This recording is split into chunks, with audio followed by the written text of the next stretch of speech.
Practice closing out and help defense in this game we call crisscross. Use a half court. Here's how it looks. Divide players into teams of 3, seen here in white and black. The team in black lines up along the baseline.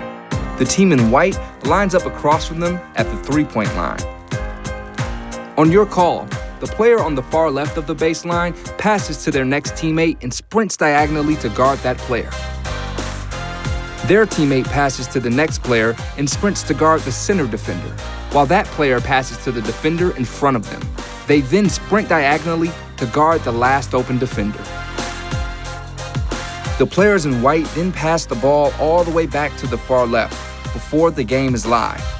That means white becomes offense, black becomes defense, and teams play to a score or a stop. Just take, let's go, white, that's 1. Then swap roles and play again. Here, we're working on closing out the offense, rapidly accelerating towards them while chopping the feet, getting low, putting one hand up to guard the shot, and one hand down to guard the dribble. We're in, go ahead, go. Good job.